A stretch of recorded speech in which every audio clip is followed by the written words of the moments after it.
高达新作情报终于公开了啊！好消息是 UC 宇宙的故事，坏消息这他妈都是谁呀？痞子在玩腻了特摄剧以后，终于把目光放到高达剧身上了。这鸡舍真是满满的 EVA 既视感啊！这嘴巴要是能张开啊，那味儿就更对了啊！再看看人设，是由给宝可梦做过人设的女插画家负责的。这下新作是什么像的？不用我多说，你们都会抢答了吧？那么这是你们一直以来翘首以盼的 UC 新剧吗？其实重置 UC 宇宙的声音啊，在高达粉丝之间一直都有。老粉丝呢，希望把早年作品高清化，并加入一些后续补充的设定，让世界观啊更加统一。新粉丝呢，则希望有一个能看得下去的画面，让自己进一步的能够了解 UC 的历史。万代啊，也是倾听到了大家的愿望了。趁着这2年水魔和 C 的剧场版赚足了奶粉钱，马不停蹄的就把 UC 线的故事给端上来了。只不过呀，是吉翁打赢了1年战争以后的平行宇宙故事。至于闪光的哈萨维第2部，万代心思反正大家都等了3年半了，再等等应该也没啥的吧。咱们先来说说这部名字叫做 GQ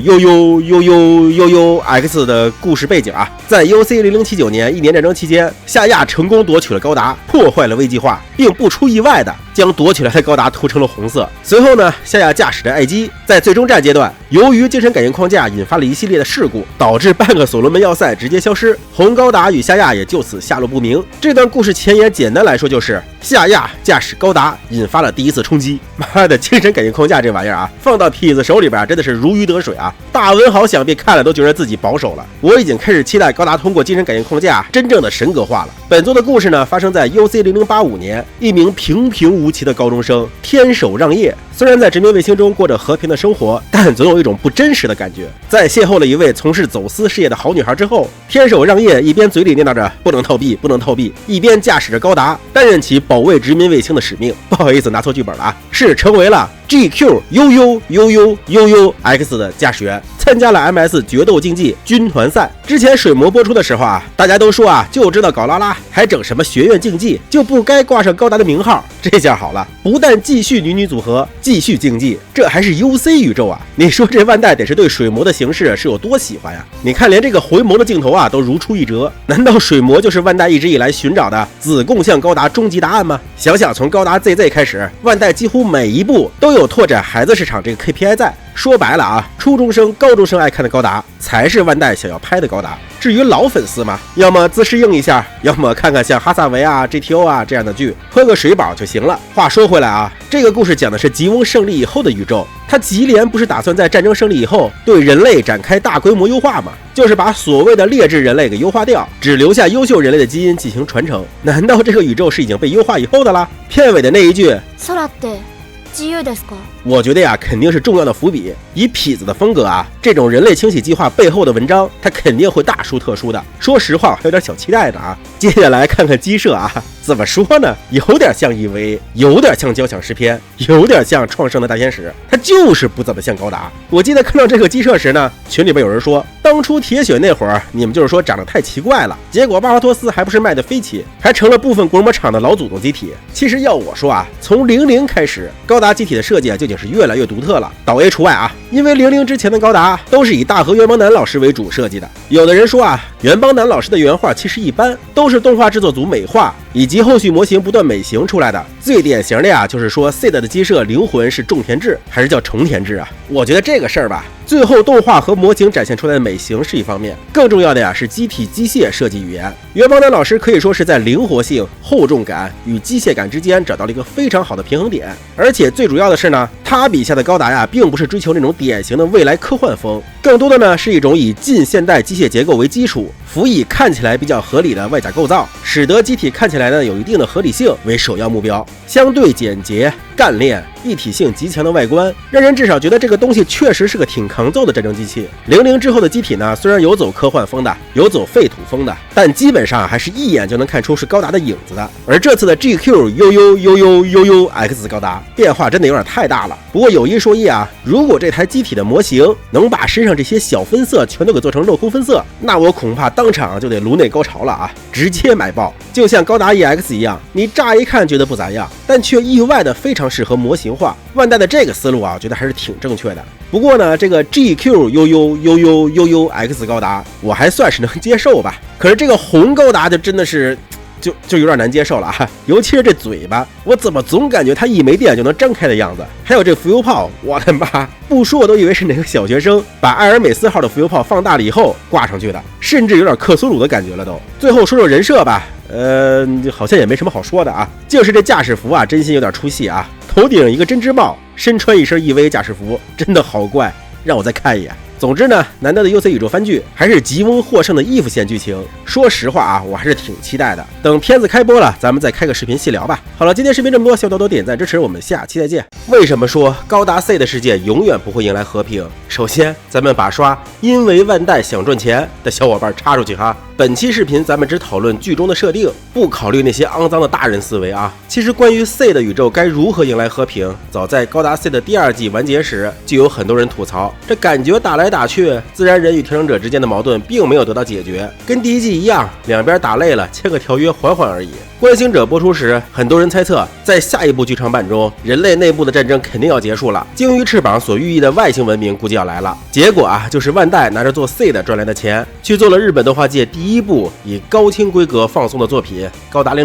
然后一眨眼，将近20年过去了，新的剧场版 Freedom 上映，大家心想，这一下总该给个大结局了吧？结果看完以后发现，这根本不是啥大结局，它就是以高达 C 的为主题的春节联欢晚会而已。虽说对剧中交战双方的主体矛盾没有给出答案，但对高达电影的最高票房倒是给出了全新的答案。以万代的尿性，这赚来的钱会不会拿来做 C 的续集还真不好说，但可以肯定的是，只要万代想，就肯定能做得下去。今天就来给大家聊聊这个话题。 C 的宇宙最主要的冲突就是自然人与调整者之间的冲突，那么这两拨人属于什么冲突呢？这里我给大家先分析一下这两拨人的成分啊。首先是自然人，总人口150亿，他们跟咱们一样，投胎到这个世界上就主打一个随缘，天生资质的不同，家境的不同，所处环境的不同，使得人与人之间的差距本就巨大无比。再加上有的人勤奋点儿，有的人运气好点儿，最终走出来人生路线可以说是大相径庭。可是呢，由于大家投胎的时候可以算是自己选的，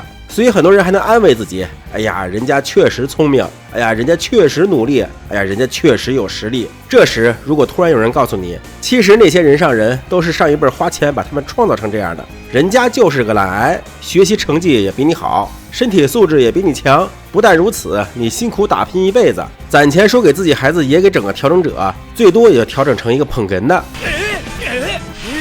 还没人家那背景能当上大副的，可能连 Plant 都住不进去的，你会怎么想？这里可能有人好奇了啊，Plant 不就是调整者云集的地方吗？怎么我家儿子调整了还进不去呢？那你还是想的太简单了啊！其实 C 的里的殖民卫星不只有 Plant， 像 UC 那样的奥尼尔桶型殖民卫星也是有的，也就是 C 的前2集中被炸的那个赫里奥波利斯，它隶属于奥布，而咱们常说的 Plant 指的是由第一个调整者乔治·格伦所设计的沙漏型的殖民卫星。它与传统殖民卫星最大的不同就是形状不同，听起来好像是废话啊，但是这个形状真的是至关重要。C 的宇宙中的桶型殖民卫星直径只有3000米左右，云高普遍在600到1000米，再加上居住区相对密集，导致卫星内部显得相当狭窄且拥挤。外壁虽然结实，但也没那么结实。咱们再来看看沙漏型殖民卫星，两侧呈圆锥状，人只能住在位于2级的圆锥底侧，是不是感觉空间利用率小了点？给大家说个数啊，这个圆锥底部的可利用面积为160平方公里，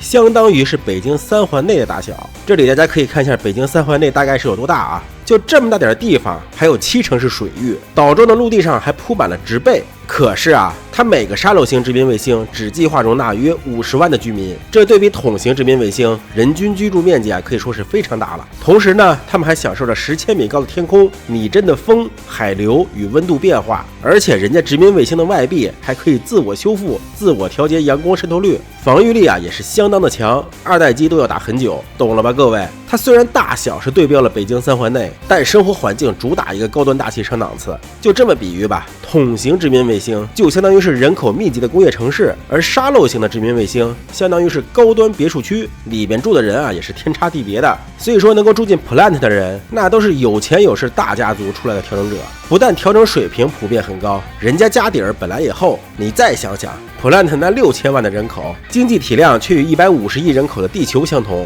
人家的资产阶级利滚利的速度，你地球居民想跟他公平贸易竞争得过吗？这便是阶级冲突。当然了，也不是所有的家族都把自己的二代拿去做调整者了，剩下这部分家族啊，主要就是受蓝宇宙影响的地主老爷们了。他们说白了，其实孩子的基因啊本来就不差，不做啥调整也非常优秀。关于调整者与自然人的上限，大家可以看一下我之前做的视频。而这部分人为了与普兰特那边进行政治以及贸易上的竞争，会以蓝宇宙思想为基础，煽动民众与普兰特为敌。对于不少脱离了旧时代宗教的人来说，这就是他们新的宗教战争，这便是理念冲突。最后，调整者还有一个缺陷，就是第3代调整者的出生率非常低，导致他们必须要实行婚姻管制，才能够确保后代的出生。在此政策下，男女之间的感情啊不重要，家庭之间的磨合呀不重要，能不能生孩子才是最重要的。导致很多调整者把婚姻看成是造玩的途径罢了，并没有投入啥感情，也没有什么家庭观。久而久之，必然会演化出一种截然不同的社会状态以及人文风貌。再加上他们长居于宇宙，往大了看，他们认知里的时间、空间、文化都会与地球人大相径庭。这个差距啊，就已经不是民族差异了。你要是算上调整者和自然人结合，会被自然人慢慢同化的设定，它已经是相当于是2个种族的差异了，这便是种族冲突。所以说呀，这么2拨人，他们有着阶级冲突、理念冲突，甚至是种族冲突。你说他们咋和平相处？天王老子来了，他们也和平不了啊。而编剧又肯定不敢写什么一边灭绝另一边的剧情，那就只能让战争一直持续下去喽。好了，今天视频这么多，希望大家多多点赞支持，我们下期再见。UC 宇宙与 CE 宇宙谁的科技更发达？众所未必不周知啊，高达 Seed 的不少剧情和设定都借鉴了 UC 宇宙。剧情方面 ，Seed 第1季对应了 UC0079 1年战争 ，Seed 第2季对应了 UC0087 高达 Zeta。Seed 最新剧场版呢，则是对应了逆奇的夏亚。那么问题来了 ，UC 宇宙的科技正传啊是有70多年的发展史的，而 Seed 呢只有短短的4年，这科技能跟得上吗？来，咱们先把科技树一一对应一下啊。CE 宇宙中高达的装甲是 PS 装甲，对应的呢是 UC 宇宙的月神钛合金，二者的表现有一个共同的特点，那就是能几乎无视扎古的豆豆枪。CE 宇宙对应的呀就是基恩的豆豆枪，但在细节上啊做出了一个特别有趣的差距，那就是 UC 宇宙的月神钛合金是纯靠材料硬度来抵御扎古豆豆枪的，除非敌人多次命中驾驶舱前方的外甲，对里面驾驶员造成震荡伤害，否则呀只能用热能斧或者是火箭筒才能造成有效的杀伤。而 CE 宇宙的 PS 装甲则不同，它在供能充足的时候能够几乎无效所有的实体武器攻击。具体的设定我之前讲过啊，感兴趣的朋友可以翻一下看看。PS 装甲的主要问题在于 CE 宇宙是有中子干扰器的，导致核能无法正常使用，因此呢前期的机体无论是高达还是基恩都是电池机。这么一来呢，耗能极高的 PS 装甲在战场上使用的时长啊就受到了极大的限制，而且在多次受到敌人的攻击以后呢，待机时间会进一步减少。顺带一提啊， UC 宇宙前期的光束步枪大多数都是独立能源舱的，而 CE 呢则是由机体直接供能的，这也进一步加剧了机体能量的消耗速度，也使得战场的局势呢会变得更加紧张。我记得以前每次看到吉拉把强袭玩没电的时候，心里都老慌了。这一点的改动啊，我觉得还是相当成功的。再加上高达 C 的中啊，一上来都是高达内斗，比起元祖性能压制扎古的局面，那可是艰难多了呀。就像阿姆罗说的，前期他就是被元祖 AI 带飞的，自己只不是按照提示扣动扳机罢了。但吉拉面对的呀，可是连走路都走出小儿麻痹感的 OS， 要自己手动调整强袭才能发挥出超出其他高达的性能。像吉拉这样前期是靠主角来带飞机体的设定，纵观整个高达剧啊也是比较少见的，大多数呢都是阿姆罗那种被高达带飞，然后主角一点点成长的模式，这也算是高达 C 的剧本的特色之一吧。接下来说说武器方面，最大的不同就是光束军刀了。UC 宇宙的光束军刀类似于荧光棒，外侧是由艾力场形成的塑形结构，而中间呢则是填充的高热等离子体。当外侧的艾力场触碰到非力场的物体时呢，就会破碎，露出里边的高热等离子体，对物体进行热切割。所以 UC 宇宙中的光束军刀是可以互格的，因为双方都是艾力场，接触以后呢会互相排斥。但 C 的则不同。C 宇宙的光束军刀啊，就像一个打火机，直接把高热等离子体喷出来，并没有立场约束。因此呀，你仔细观察就会发现，在作画不失误的情况下啊 ，C 宇宙的光束军刀啊是无法互格的。但可能是觉得纯焊枪的话，就很难做出各种光束刃的形状，拿出来卖模型了。因此呢，后边又追加了幻象粒子能够塑形的设定。但大多数情况下啊，依然是不会有拼刀的情况。除了光束军刀，其实远程武器也有很大区别。UC 宇宙基本是以缩退后的米氏粒子，即 Mega 粒子作为能量载体的，之后的超绝 Mega 粒子炮以及 VSBR 等等，都是把 Mega 粒子玩出花的典型代表。而 C 宇宙中呢，则普遍是高热等离子体集束，或者是高热等离子体电浆，还有像磁轨炮啊、阳电子炮啊这样其他类型的武器的存在，在弹药种类丰富程度上还是很有诚意的。尤其是这个阳电子炮啊，是通过反物质产生的湮灭效应来进行有效杀伤的。按理说呀，应该是一个相当逆天的武器，但剧中的表现呢却非常一般，尤其是密涅瓦上的唐怀瑟啊，那真是窝囊废到家了。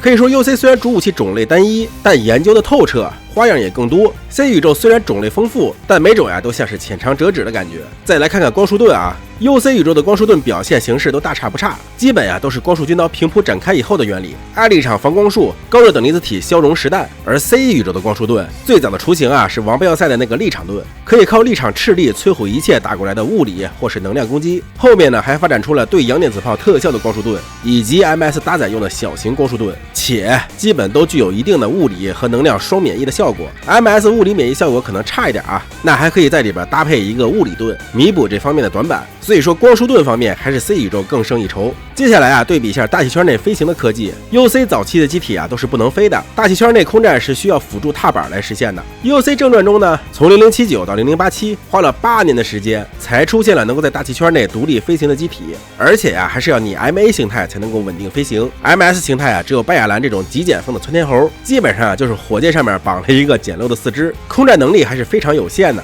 到了0105年，米诺夫斯基漂浮装置小型化以后，才出现了真正意义上的空战 MS。算下来啊，一共用了26年。而 C 宇宙啊就逆天了，早期就有空战强袭这样的以滑翔为主的空战机体，在 CE71年中期也出现了迪恩这样的空战量产机，到了 CE71年末期更是出现了自由高达这种逆天火力的空战机，并且自此以后啊，基本上只要是有翅膀的机体都能在大气圈内进行空战，甚至像近段高达这样的把盾牌装作是翅膀的都能飞。只能说啊 ，C 宇宙的制空技术其实一开始就有，不过呢，可能一般机体带不动，所以杂兵机中能够空战的并不算很多，会飞的大多要么是特机，要么是精英机体。也就是说啊 ，CE71年的空战技术已经能和 UC0105年基本持平了，而 UC 证据中的光翼是0153年末期的 V2 高达才有的，距离初代0079用了74年。C 的呢，则是在0073年就出现了光翼，距离71年啊仅仅过了2年。当然了，73年的光翼是盖版的，完全版应该是观星者上的那个，不过啊也是73年的事儿。跟 UC 的光翼一样，利用类似太阳帆的原理，